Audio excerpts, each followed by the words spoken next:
Hey, this is Leon Shastine in the podcast studio at the Loft. And you know what? I am so excited with Miracle Farms Foundation to have somebody that I have so much respect for. Kid Presario, he has got a literally, man, this dude is bad to the bones when it comes to DJing. And so I wanted to just get a chance to interview a young entrepreneur person that is literally out there making good grades in school, playing baseball, has his own DJ business, started another business, and you're not even 14 yet, are you?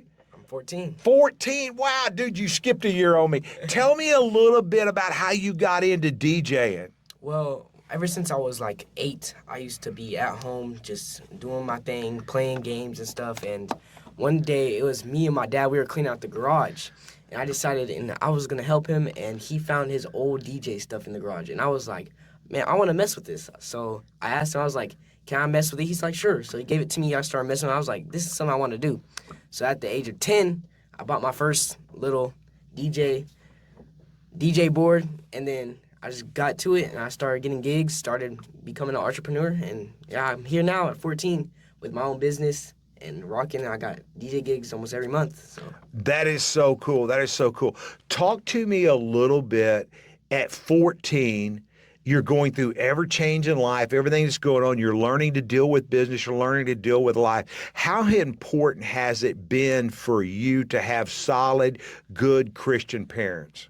Well, having this Christian base has really helped me to be a better person, be a better kid, and it kind of set a base root for me to be able to know what to do in life and how to really get through life with using God and being able to use stuff like the Bible or stuff I have resources to. So that's a big thing with the Christian parent. And you know, and for all of the guys your age out there, no matter what it is, or even a guy my age, you know, I'm only 16, so we're gonna, we're gonna have a little bit. But there's some experience behind the 16. But you know, I get to rock with you. I'm Uncle Leon to you, and so everybody they can just live with that, do with it what it is.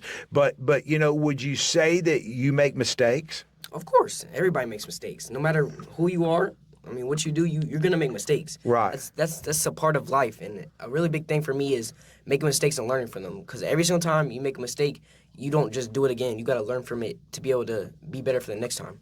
Right. And so by learning from the mistakes, I think it's also kind of a cool thing that would you say when you make a mistake, it's okay to go to your parents to ask for help? Yeah, I mean, sometimes a lot of people hold back, or a lot of kids hold back in not knowing that you can't go to your parents, because sometimes even when your parents get onto you, it's a life lesson for them to teach you. It's not just for them to get on you and get mad at you. And a lot of things is like going to your parents can be good because they can help you. They've been through it. They experience it. Right. So I really appreciate you so much. The first time I ever met you is like, hey, if your mom and dad hadn't messed you up yet, I'll take you, I'll adopt you. I mean, literally, I fell in love with you, and and just you're my at your age. I just think, God, I wished I had his good looks and my brains. I'd already be out there rocking it, But whatever. But it's so cool to watch you over just the last year and a half as you begin to mature up and things begin to happen. How exactly what you're talking about, by putting God first, by then having great parents, solid foundation, it's really allowed you to excel in multiple things. Yes, sir. Yeah. What do you think at your age was one of the biggest challenges that you deal with on a day-to-day basis? I think thinking about what other people think of you is a really big challenge, because a lot of the times you think of what is cool and what you need to do for other people to like you when you're not worried about more of yourself. Right. And that's a big thing that a lot of people struggle with, is just like self-judging themselves to want to be more popular or want to be more on this. But I want to be on this side to be where I'm already ahead of everybody. So they see me as a entrepreneur, as a more mature kid.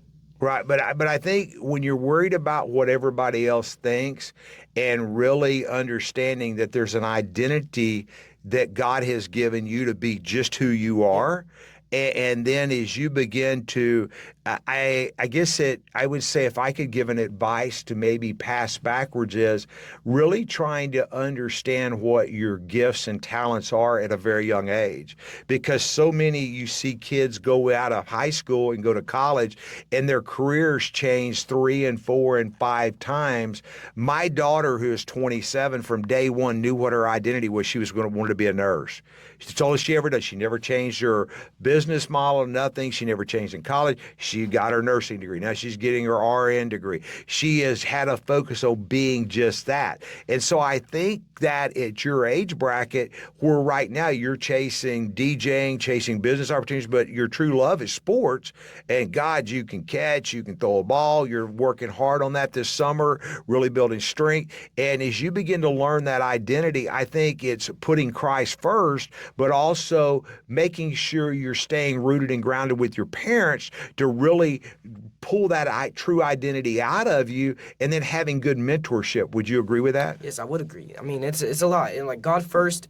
At this age, there's a lot going on, but at the same time, you gotta really get it down to the bone, so that way you can have everything aligned for yourself, for time for everything else, like time for baseball. You can go out practice, but you also gotta put time for God, reading the Bible, praying, all that. So like really, it's just you gotta have it in line, and of course, a lot of people change because they decide they want to go one route that other people go instead of what God is telling them to go or what they want to go. So I think that's the big thing. Like me, like I decided the DJing stuff on myself. I decided baseball.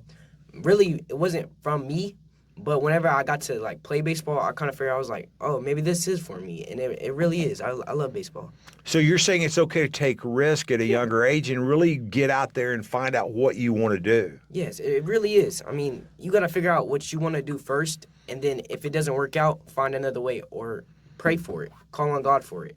Oh, wow. You mean so at your age, you're telling me it's okay to call on God, Of course. and it's okay to have mentors, Yes. and it's okay to reach back to mom and dad to ask for advice and pray with mom and dad to really make sure God has a true calling on your life and that you can meet that calling and Yes. have clear direction. Yes. And so I love what your mom and dad does. They keep you honed in and they're there with you and they're hanging with you. So maybe there's somebody out here that'll see this video that doesn't have a mom and dad, or they maybe have one parent and they're struggling with that. Where do you go to church at?